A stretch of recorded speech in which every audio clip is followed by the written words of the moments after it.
Hi, it's Emma Bell here. But I wanted to just say, I got some advice for you. If you see something, or you hear something, that doesn't sound or seem right, don't go out there.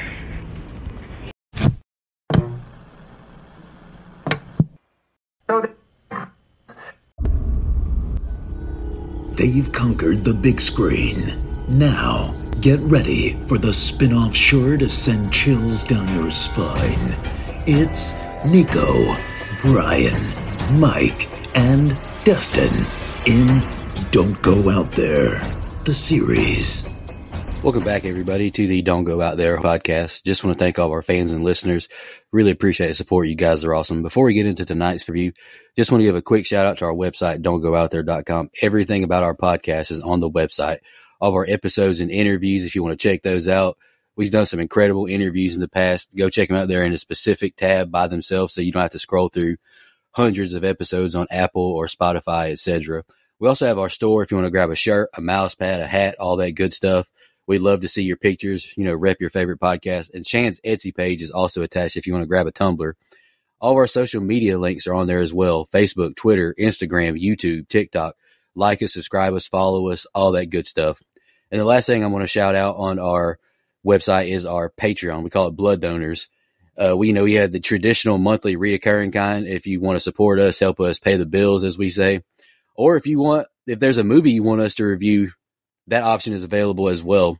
Just check out our website, don'tgoouthere.com. Also, if you haven't noticed, we've recently joined the Believe Network. So there's some ads on our program now. But if you want ad-free content, go check us out on Blood Donors. The ad-free episodes will be available there. We appreciate your support. We hope you enjoy the episode. Super excited to continue with the first season of The Walking Dead, episodes 3 and 4. I had a really good time reviewing the first two episodes, and I know Brian has because I'll just let him announce how far he's already got into the damn series. Yeah, I was going to say I have a confession to make right off the rip because I'm weak. I admit it. I got 2 into the show, and I couldn't go week by week like I wanted to. And in the week that we've recorded, I'm now in season 4 of the show. Actually, more notably, I only have 3 episodes left in season 4. So now the show did hit hit that 16 episode season, starting in season 3. So that's going to slow me down a little bit. But that really, I guess, just tells you where I stand on the show, and more relatively, I guess, this season since I continued on with it. There are some episodes so far I've come across slower than others, maybe getting into those, quote, filler episode category, but definitely none so far in season 1. I'm already thinking about really when to pick season 2 of this. So now we have some other shows I want to do first, but I'm ready to go. I ain't mad at him. I liked episodes 3 and 4. They weren't as good as the first 2, but 3 and 4 were still good. If we were rating them individually, they'd still probably be at about an 8 or higher for me. So definitely not bad episodes by any means. But it's that first episode, got me hooked so good, and my man Morgan was so emotional. I really loved that first episode. So yeah, I'm excited to do the scene by scene tonight. Dustin, what do you think of 3 and 4 before we jump into it? Yeah, first of all, Brian, it really warms my heart that you're so invested in the show and already almost into season 5. Like I said, the first 4 seasons to me are great.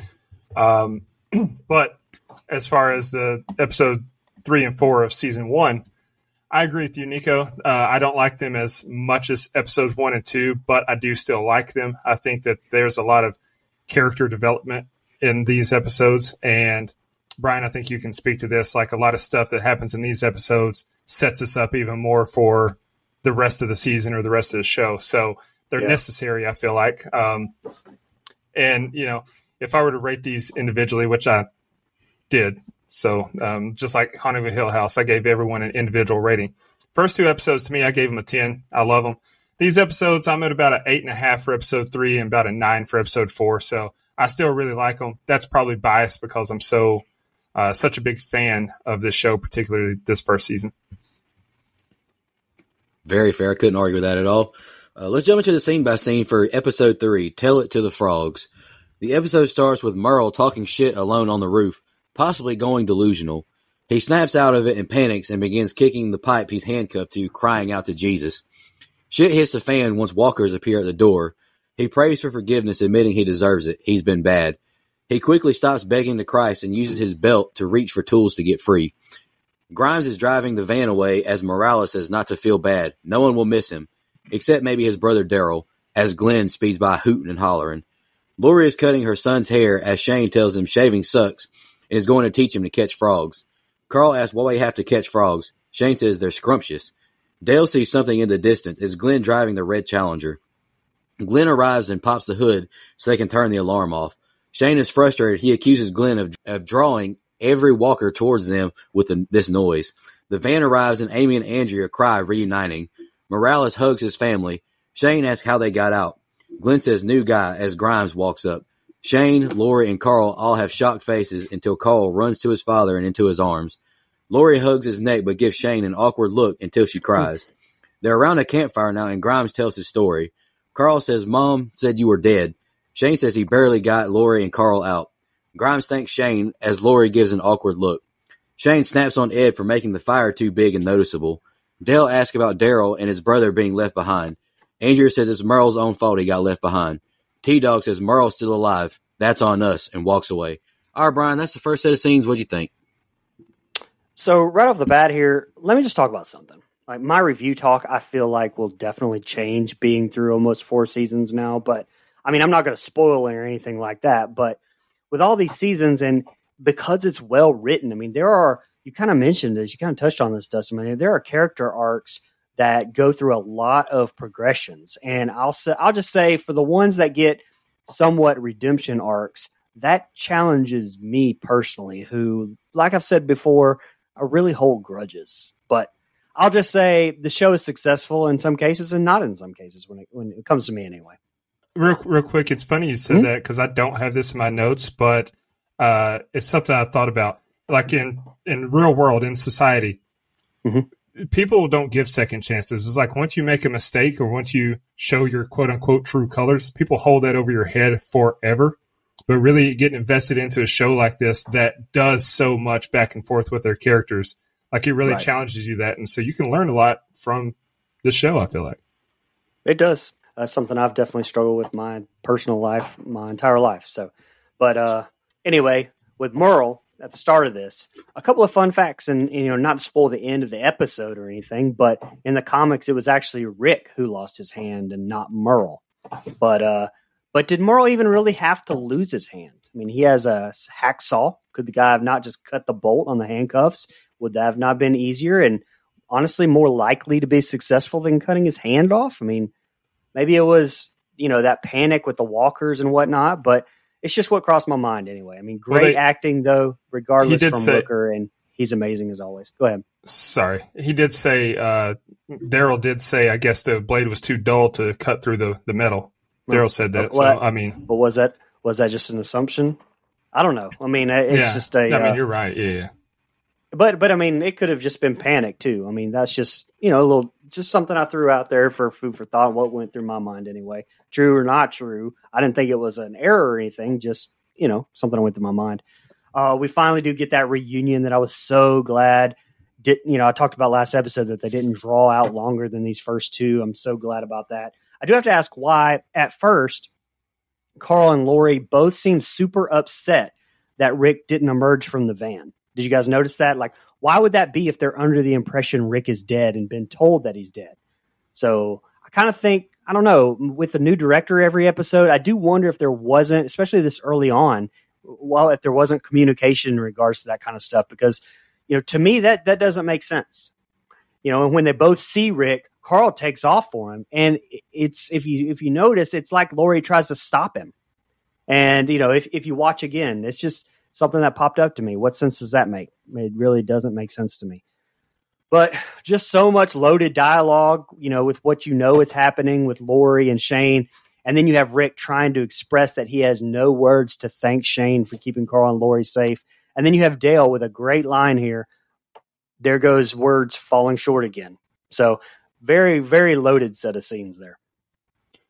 Yeah, so one thing this series does really well to me is how they dive back into a character after moving away from them for a while. So I like that we just open with Merle here, throws us right back into his situation. And I like the look that we get at him on the roof there. He's clearly losing his mind before he snaps back to reality. the harsh reality that he was left on this roof. And then the idiot's noise attracted the walkers. Like if he'd just, shut up, maybe he wouldn't have had to panic like that. Could have thought it through some more, but It looks like he's done for, but luckily he finds a John Kramer way out. It's a very tense open. And then on the other side of the opening credits, we cut to Rick and Morales, and we find out that Merle has a brother. Great way to meet a fan favorite character. I think it's unanimous, the best character in the show. Whole time Shane is trying to be buddy with Carl. It's touching. Still hate him. Glenn pulling up in the Challenger. Right. Man, why the fuck did he not ditch that car? Did he really think a loud-ass car alarm would be a good thing to bring back to camp? Now, I get what Dale said there about how with the echoing all over the hills, there's no way they could hone in on the sound. No, fuck that. That's a risk you cannot take. It's a heart-pounding moment when Rick pulls up and he's reunited with Lori. Man, imagine the range of emotions you'd feel in that moment. Like, I get chills every single time. It's kind of funny watching Lori here. Her look shows some relief that Rick's alive, but it also screams, oh, shit. Yeah, and Rick exactly. telling, like, it was wild. Rick telling Shane how grateful he is, that had to feel like a knife to the gut from Shane. Like, Right. even if he doesn't regret it, and even if he had, designs on Lori the whole time, I'm still your friend. And I still gotta, if you got a conscience, you got to feel bad about that. Right. And then a character that I forget about often when I do these rewatches is I almost forgot about Ed completely and how much he sucked. I know that the living should probably stick together here, but I definitely would have exiled his punk ass. Very good opening set of scenes to me. Yeah, very good opening. Grimes talks to Carl, I found you and I love you. He walks over to Lori and lies down with her, kissing her. He says he knew they were alive and he'd find them. She embraces him, cries, and gets the photo album. Grimes puts the photo from his shirt in the album as she says, I thought I'd never see you again. I'm so sorry. Grimes says maybe they have a second chance. Not everyone gets that as the thunder rolls.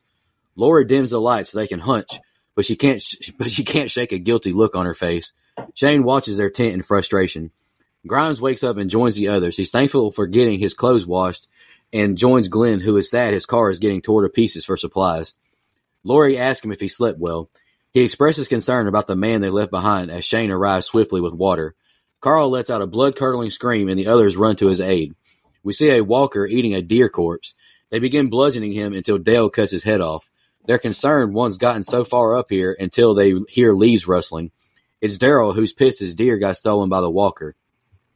Daryl puts an arrow through the walker's skull to kill its brain. Daryl calls Merle's name, but no answer. Shane stops Daryl to tell him about Merle's problem in Atlanta. Grimes tells Daryl what he did to Merle on the roof. Daryl pulls a knife on them until Shane puts him in a headlock. Grimes asks if they can have a manageable conversation. T-Dog admits he dropped the key in a drain and his brother is still alive, most likely. Lori volunteers Grimes to show Daryl where his brother is at. He gets his sheriff's uniform back on, and Shane asks why he risks his life for a douchebag like Merle. Rick says there's no way to let anything die, especially a human. Rick asks Glenn to join, and T-Dog volunteers to go as well. Shane is frustrated, and Rick tells him of all the guns they left behind they could get. Lori and Carl don't want him to go, not for Merle. Grimes tells her he owes Morgan and Dwayne. He needs that bag. All right, Brian's next set of scenes, what'd you think? So Gwyneth Horder Payton directed this one. She's pretty much stuck to TV in her career. American Horror Story. She directed 6 episodes of Longmire as well. She's been pretty much working steady, I would say. But there's nothing really stand out about the direction or really cinematography in this one. But more importantly, nothing stood out as bad. There was a shot of Ed and Shane through the fire in the last set of scenes and the embers kind of talking that I really liked. But most of all, there's a lot of cuts, and I think that's super good because there's a lot of talking in this episode. And to me, those cuts are super important to not let the scene get boring visually. I think she did a very good job.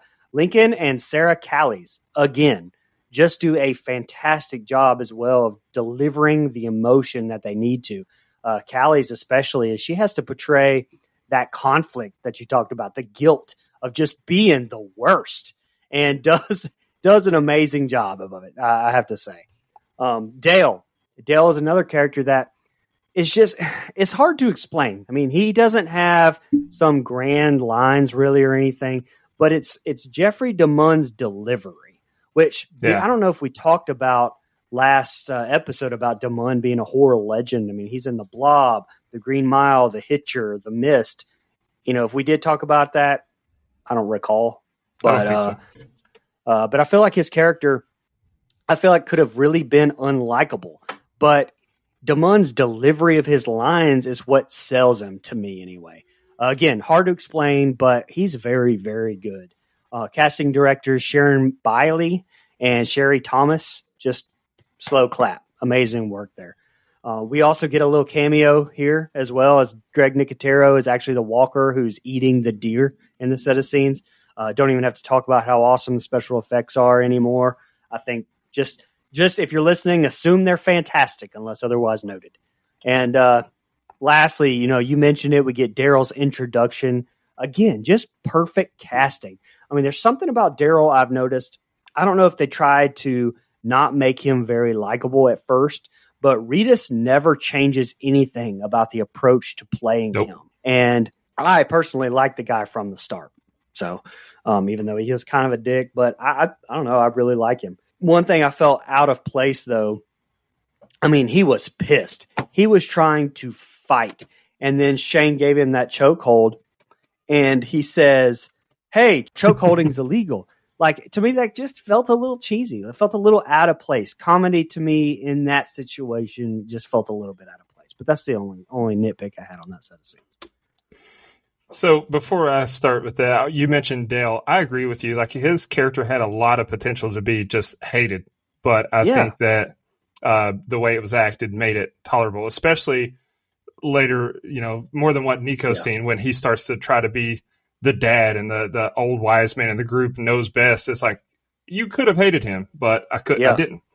So first of all, Rick and Lori one up the whole fucking in the kitchen thing that I mentioned on that one episode. These horny perverts fuck in the tent while Carl is right there. Unbelievable, man. I can't say also, if my timeline is right, and I may be wrong, but is this not the same day that her and Shane had the romp in the woods there? So Lori is one nasty girl. 2 little Debbies in one day? Yuck. Yuck. God damn. Yes. Yeah. What are you doing? Having watched the whole show, it's really cool seeing Rick and Carol's first interaction when she washed his clothes. It's wild how far their relationship and dynamic evolves.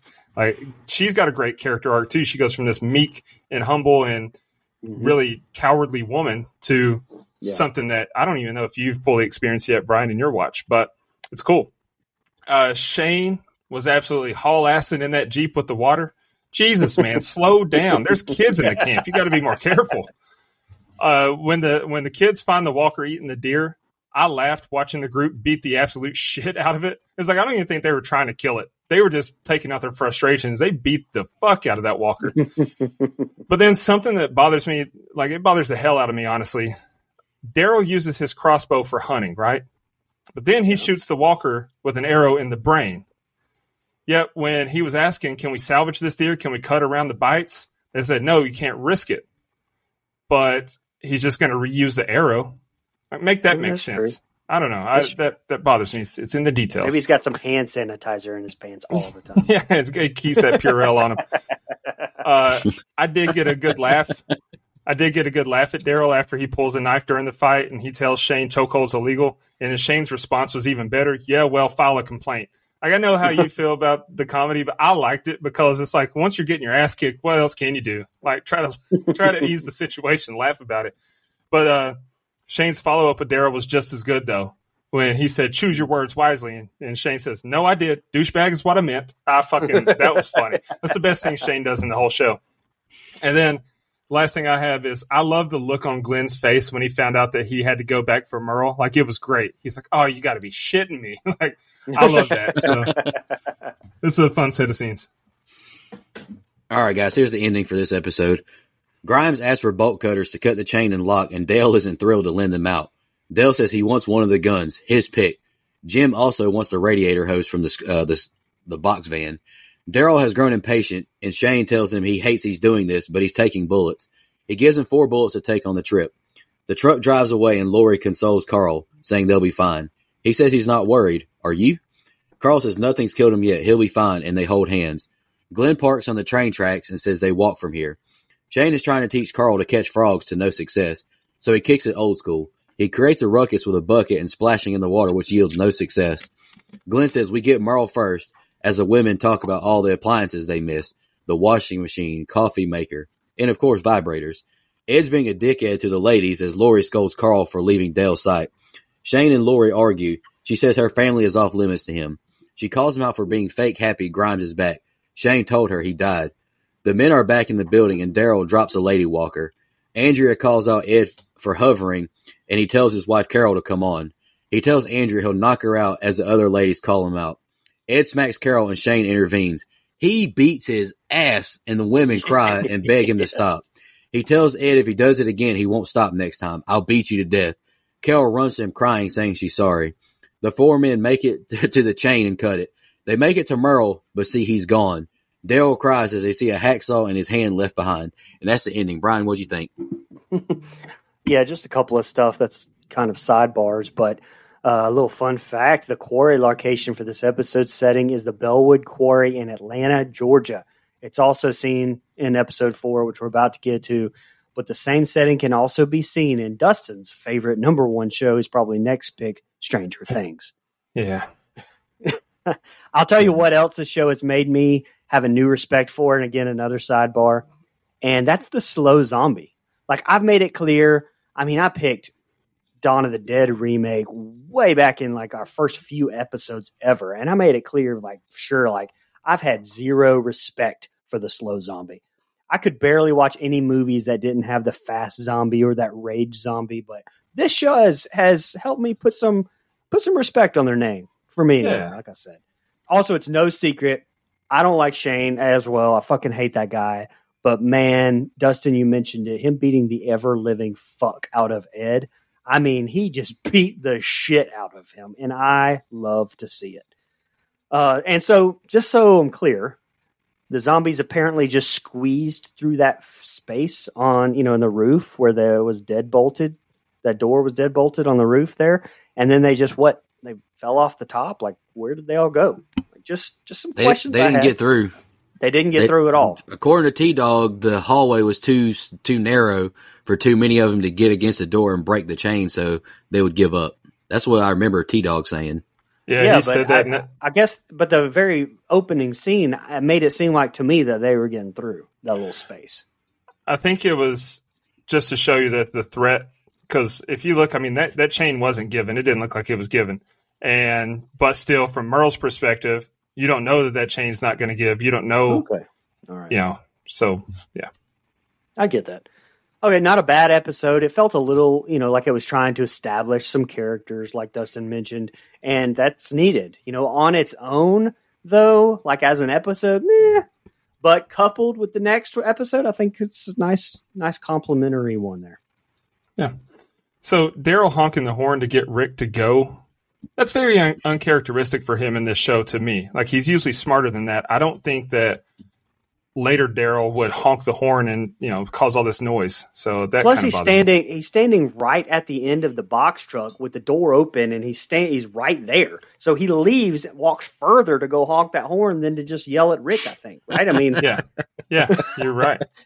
So I think it was they just put it in there to show us how, show us Daryl's urgency. He wanted to go. Let's go. But it was unneeded and uncharacteristic. And I know I hate Shane's character, but it was a cool moment with him catching frogs with Carl. Like, you can tell at least he cares about Carl, even if he doesn't give a shit about his best friend, Rick. Then Ed picked the wrong day to beat his wife. I mean, there's never a right day, but Shane took out all of his anger and frustration from Lori out on him. Hell yeah, brother. I know what I said last set of scenes about Shane's comedy being my favorite thing of Shane in this show, but this is my favorite thing. He beat the fuck out of him. I love how they revealed Merle's hand, because they didn't show it immediately and they just showed Daryl freaking out. It kind of made you think maybe he had been eaten, but it was a very effective cliffhanger to end on. And this is, like I said, this is an episode that's going to establish some things with characters and progress the story. So I'm not mad at it. Brother, you saying there's never a good day to beat your wife, but I don't know why it cracked me up so much. Did y'all have any fun facts or any thoughts on episode 3 before you jump into episode 4? No, I guess I took all of Dustin's. Sorry. No, you're good, man. I liked episode 3 better than 4. I thought, I'll get to it at the end, but 4 wasn't bad. Episode 4, Vatos. Episode starts with Amy and Andrea fishing in a canoe on a beautiful body of water. They're arguing about knots that Dad taught them to tie and the different type of lures they were taught to use to fish. They're surprised they were taught differently. They start to cry, reflecting on everything. They get a bite, but don't try and catch it, too busy being emotional. Dale is watching everything through binoculars as we see Jim digging up graves. Daryl pulls the bow on T-Dog, and Grimes pulls his gun on Daryl. Daryl picks his hand up, wraps it in a bandana, and stores it in Glenn's backpack. They follow the blood trail, calling out for Merle. Dale checks on Jim, who's digging his ass off, and offers him water. Daryl's impressed he was able to take out 2 walkers, toughest son of a bitch he ever met. The ladies bring home a mess of fish, and the community is very thankful. Dale lets everyone know they might have a problem as he points at Jim. The guys find the area where Merle cauterized his wound. Grimes calms Daryl down and offers to help search a few blocks. T-Dog agrees, but they need the guns first. The community checks on Jim, asking what he's digging. Lori tells him that he's scaring their kids acting this way. Shane tries to reason with him, and Jim calls him out. Who made him boss? He swings a shovel at him, and Shane apprehends him and cuffs him. Jim tells him about his wife and 2 boys being eaten, and he only got away because they were too busy eating his family. Very, very heart-wrenching scene there with Jim. Brian, what'd you think of that first set of scenes? This episode to me definitely picks up with the action. I do like how it gives, my favorite character in the show up to this point, Miss Emma Bell, some screen time. Surely nothing will happen to her, I'm sure. I'm not a fan of Andrea, though. That never changes, to be honest. But at least it does a decent job here of establishing their family relationship. I thought it did a pretty decent job of that. Fun little fact, too. I mentioned last episode about this whole thing about being based on Robert Kirkman's comics. Kirkman actually got a chance to get his first writing credit on the series for this episode. He said he was delighted he got a chance to write one of the first major deaths of a couple of characters. Surely not Amy. I'm just going to hopefully that doesn't happen. And I didn't notice at first. Nico, actually, I will credit him for pointing it out to me because we were talking a little bit about it on a trip this past weekend. But he pointed out our guy, Noel Guglielmi, but who I know he's been on our show previously from 3 from Hell and Purge Anarchy for sure, but Hector from Fast and the Furious. Yeah. And literally an IMDb page as long as a CVS receipt, just to say. And am I wrong? We never really find out why Jim is going crazy and digging graves, right? I mean, after the attack, we do? What? I mean, he just was kind of going crazy. He says something happened. He said he has a dream and he saw people. He can't remember why he was digging the holes, but he had a dream that he was supposed to dig the holes. And then I'll go ahead and say it now. Later in the episode, like at the end, he says, "Oh yeah, I remember why I was digging all the graves." Oh, okay. Well, I thought he was just rambling. Like I wasn't sure if that was like the real true reason. Like he really did it because of a dream. That's interesting. Okay. Anyway, so I did hear why he did it though. Anyway, not a huge fan of that little, I don't know, for Jim's little chaos for chaos sake there. I guess I just, to be honest, by the way, for you fans of Red Dead Redemption video game, Andrew Gothenburg, who plays Jim, voice of Lindsay Wofford in that game. Hell yeah.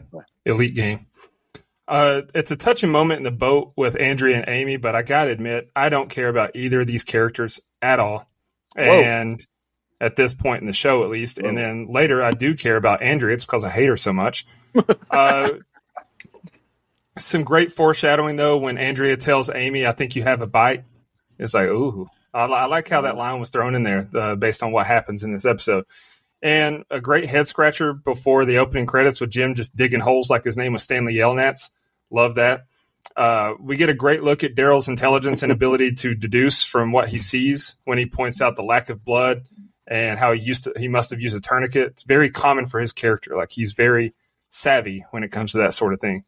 And then talk about a tough thing to live with. The only reason I got away is because the dead were busy eating my family. Sheesh. Like, holy shit. That's rough, man. So, even if he didn't have the dream, I could understand Jim losing his fucking mind because I don't know how someone could live with that. But it's very another strong open for me. Well, that's kind of like the opening of 28 Weeks Later, where that dude just like dips out because the zombies are eating his family. And the inaugural Man Fuck Them Kids award. Yeah. Yeah, I believe it was. And actually 28 days later, the scene with Rick in the hospital kind of reminds me of 28 Days Later now, for being honest. Yeah. All right, Glenn is making his pitch to get the guns with Daryl. He shows a makeshift map of the area, and they're quite impressed with his know-how. They're shocked to find out all he did was deliver pizzas. The four split up to get the guns. Daryl says he's got balls to be a Chinaman, who's actually Korean. And I just wrote, I know your pain, brother. Daryl pulls the bow on a guy who keeps crying out for Ayudame. Daryl is jumped by two other men as Glenn appears. They jump Glenn to take his bag, but Felipe is shot in the leg with a bow. The men kidnap Glenn and speed off.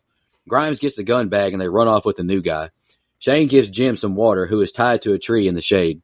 He asks how long he's going to be kept like this. Jim apologizes to the kids and asks if they're scared of him. Jim asks Carl if he is worried about his dad. He says he's tough as nails. He could see it in him. There's nothing going to stop him from getting back. Shane has Carl and Sophia help him clean some fish, and Lori goes over to Jim. He tells her to keep her boy close. Don't let him out of your sight. The three guys interrogate the guy who ain't talking to them. Daryl throws the hand at the kid and scares him to death. Grimes says they just want to talk and work something out. He leads the three men to try and get Glenn back. Guillermo and Felipe exit the door and ask if it's true about cutting off his feet. Guillermo wants the bag of guns and threatens to unload on them. We see Glenn bound standing on the roof, and Guillermo says, come back with Miguel and my bag of guns or expect a bloodbath. Daryl and T-Dog are hesitant to give the guns up, not trusting Guillermo's word. Grimes says he owes Glenn his life. Grimes tells him to go back to camp, but they get guns themselves. All right, Brian, next set of scenes, what'd you think? Honestly, I love the twist that we get with Guillermo and his crew. Like, totally, in my opinion, unexpected. I thought that was a brilliant plot twist. Great writing from Kirkman there. By the way, Johan Rennick is the director of this one. Honestly, just another plug-and-play director. I just wanted to point that out. I don't know if that sounds shitty of me to say, but again, it's just nothing really stand out either way in that department. And from being honest, and that's not always a bad thing. But I do love that twist with the old folks home and this crew not being that stereotypical gang that you expected. I loved it. And great tension there with the standoff, I thought, too. Something that bothers me, though, in a lot throughout here and the rest of the series that I've seen, but specifically here, I mean, you're there in Atlanta to retrieve guns. You walk downtown right by tons of machine guns and holstered pistols on dead soldiers and can see ton of M60s sticking up from sandbags. I'm yelling at the screen every time. Just pick up the motherfucking guns. But just a little bit of an editing goof here, too, when the grandmother or abuela appears during the standoff. Rick lowers his rifle to the ground away from Guillermo. In the next shot, there's a jump cut as the rifle is suddenly back up, pointed at him. And then we see Rick lowering the rifle a second time. Editing goofs happen. All right, so it's funny hearing Glenn say he was just a pizza boy before all this. Bro must have played a ton of Call of Duty. Like, he's all about strategy. And then, yeah, Nico, you mentioned it. You've got some balls for a Chinaman. I'm Korean. Whatever. I can't help but think that's how you must feel in our group chat. But it's all love. We joke, brother. We joke. I know you're Taiwanese. Glenn turning around to grab Rick's hat is great. Without spoiling anything for Nico, Brian, you may have already realized this, but the hat turns into a bit of a character itself throughout the show. And so it's cool seeing, like, this is where, like, he wouldn't even have the fucking hat. Big time oh shit moment when Glenn gets kidnapped and our crew takes Miguel. It's weird seeing Noel Guglielmi playing a character not named Hector. Like you mentioned, Brian. He's Hector in Fast and Furious, but if you look at his IMDb, which you mentioned, there's approximately 3,429 credits on his page. 4% of them are named Hector, so that's funny. I'm not really a fan. I'm not really a fan here when Lori walks over close to Jim and squats down when he told her to keep Carl close. Like, what was the point? She didn't do anything. And when he said that, she just got up and walked away. It was overly dramatic for no reason. If she'd have walked over there and said something to him or did something for him, maybe give him some water, I don't know, something, but she literally walked over, squatted down, his head turns towards her. He says that, and she walks off. Okay.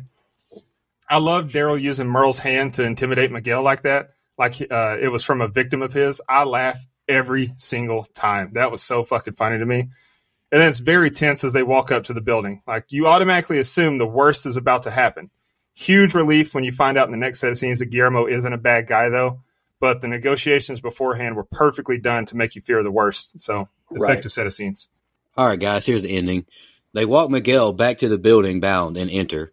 Grimes tells him those aren't his guns and frees Miguel, saying he wants Glenn. Everyone pulls their guns on each other, and Abuela enters. Guillermo says to leave, but she says Mr. Gilbert is having trouble breathing. He needs his medicine. She asks who are these men and says he's a good boy. Grimes is smooth with it and says they're looking for Glenn. She takes Grimes, and Guillermo lets them pass. They give Mr. Gilbert his medicine, and we see Glenn is in good shape. Grimes and Guillermo converse. Guillermo says the staff abandoned these old people. Only he and Felipe stayed behind to take care of them. Guillermo says his people are those coming to check on their grandparents. He tells Grimes what they do to survive. Everyone looks to him now. Grimes gives him a shotgun and other guns to help them. Daryl is upset they gave so many guns away, and they realize Merle took their van and will go back to camp with a vengeance. Andrea is looking for gift wrap for the jewelry to give Amy for her birthday. Shane checks on Jim and says to join them for the fish fry.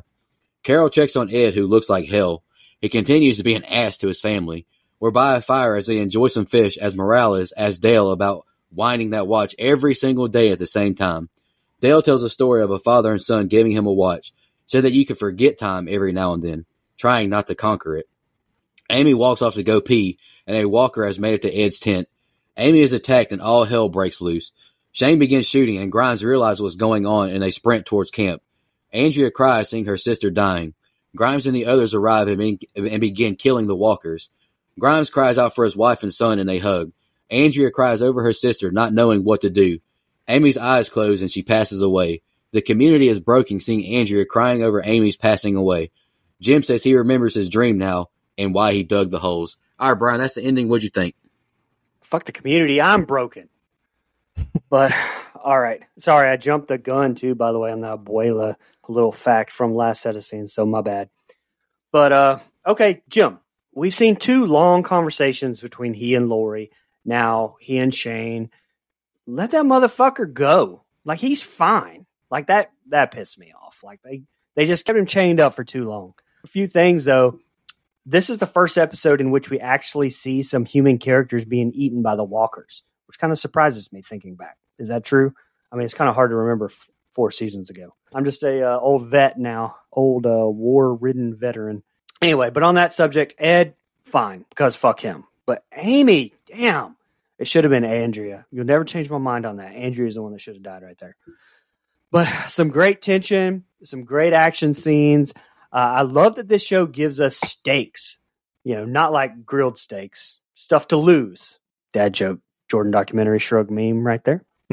But this show walked so Game of Thrones could run. Actually, I don't know. Maybe that show ran so Game of Thrones could walk. I don't know. It depends on how you look at it. But one thing I found out, if the show were actually mirroring the comics, which obviously it's not, but if it were, this is where Shane would have died. And as much as I want to punch Shane in the fucking throat, he is good for tension. So they made the right call here, keeping him going on. My favorite episode of the 2, for sure, this review.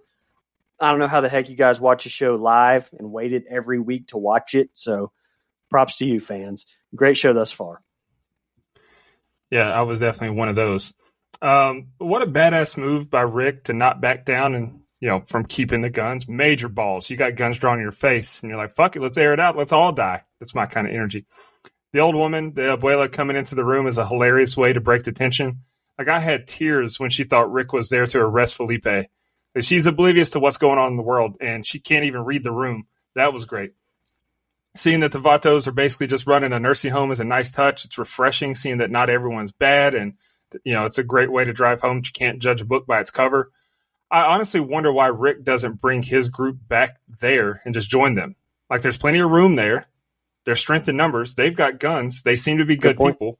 So that seemed logical, and they didn't even try it. I don't know. Good point. Weird.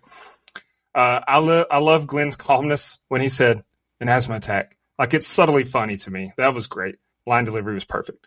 The van being gone frustrated me. Like, who leaves their keys in a vehicle at a time like this? Obviously, if there's keys in a van, someone's going to steal it. Anyway, but I'm supposed to believe that they ran all the way back. They couldn't steal another vehicle. Come on, son. Not buying that. I hate that every single time. Ed's a dickhead again, and I'm even more pleased with the result this time. Like, he didn't get beaten to half to death by Shane. It's a Walker buffet. Loved it. But Amy, while I didn't care about her character, that's no fault of her. She didn't deserve that. She didn't deserve it, man. And Brian, you mentioned Greg Nicotero the last episode. Makeup designer Greg Nicotero here played the zombie that bites Amy on the arm. He said that he decided to play the zombie because he knew where to bite. So that's cool. This is the most action we've seen in the show this far, and it's awesome. Holy shit, that's a lot of deaths to people in our main group. Honestly, some of them didn't even get names in the first few episodes. Like, they just, there's someone getting eaten. They were alive, but that's fine. I like it. What a herd. There's so many of them. I'm glued to the TV here during this scene. And then a great way to tie in Jim's dream and why he dug the holes as a very emotional episode ends. R.I.P. Emma Bell, friend of the show, Emma Bell. Love you. Should have been Andrea. Definitely. They both could have just lived, They could have just took Ed out. I've been fine with that. Ed sucked. Ed was horrible. Yeah. I was like, God damn, Ed was such a 1950s husband. Like, he's the kind that if dinner's 1 minute late, he's gonna, power bomb her through the kitchen table. Like, what a piece of shit. Yeah, he was terrible. Yeah. Guys, you got any final thoughts on these episodes? I enjoyed both. I did like 3 a little better than 4. I don't know, the 4, the Guillermo stuff, like, it had a good payoff, but I didn't really feel like it was too necessary. Did those guys come back into the story ever? No. Yeah, I didn't really need all that. They could have went on without it. The reason I like that introduction is to show you that there are other groups out there, and that you got to be on high alert at all times, because trust me, Nico, you're going to meet some other groups, and you definitely have to be on high alert. So I didn't mind it, and I think it was a good way to establish up front that maybe you can trust some people. Maybe you don't have to be guarded, which could lure Rick into a false sense of security later on. I don't know. Maybe. Yeah, I don't have anything else. I was just wondering what you thought about them since you did scene by scene. Yeah. I liked episode 3 a lot. It was emotional. 4, I liked it. Like I said, I just didn't really care for that. Like, I get Guillermo, why did he let his guard down just because Abuela took Rick back there? Like, why couldn't he just be nice from the get-go? Like why are you trying to be a hard ass right now when they didn't have any qualms with him? But, I mean, the weak get taken. They're protecting old people, though. Later on, that's not going to matter. You're going to see there's some bad people in this world. There's some bad people in this world. But I liked episode 4. I liked episode 4 more just because of the action. Like, there's so much action at the end of this episode. That took it over the edge to me. No, the ending action is good. It was emotional too. Like, I don't really have any problems with Amy's character. Like, I didn't have any problems with any of them except Ed and Rooker for dropping the hard ER word in the episode 1, right? Or episode whatever it was. But yeah, I enjoyed both episodes, guys. All right, before we get out of here, I just want to give a shout out to our blood donors. Christina Tower, final girl donor. We'll be doing her review in a couple of weeks. I'm excited to watch that movie, The Mist. Camper level reoccurring, Clayton J, Nina, Michelle Mirza, the Horror Movie Crew podcast, Alex Seligson, and Michael Evans. Camp counselor reoccurring, Edwin Hernandez Gunn, Joe Swinford, Shan, Adrian Aiello, Brian Samick, Andrew Ferguson, Matt Strickland, Brooke Maley, Thorne David Phillips, Heather Superdoc, and to end it off, Jennifer Davis from the Too Close to Home podcast. If you like true crime, go check her out. She's awesome. We really appreciate all of our blood donors. It takes a big burden off of us. And we appreciate everyone listening. Hope you've been enjoying the Walking Dead. And if y'all will just give me 2 seconds, we actually got a couple of social media comments I'm going to read real quickly on the old Book of Faces. Ramon Rodriguez coming. Are you going to review every episode of the series? That could take a huge undertaking. No, my friend, we're just doing season 1 for right now. We're going to be bouncing around and doing some things. Shout out to Jimbo Fisher. There you go. And we also got a comment from Jamil Smash Jackson. My number 1 favorite TV show, The Walking Dead. So hearing you all discuss this show is just awesome. Thanks and keep at it, please. It's our pleasure. Shout out to Chick-fil-A. Just kidding. No, I'm enjoying it. Like I mentioned from the get-go, this show is forcing me to watch shows I haven't watched or just put it off. And I'm glad you're enjoying it. That's why we wanted to do it, to give you guys more content and for us to push our, get out of our comfort zone a little bit. We appreciate y'all listening. Y'all have a good one. Just want to remind everybody,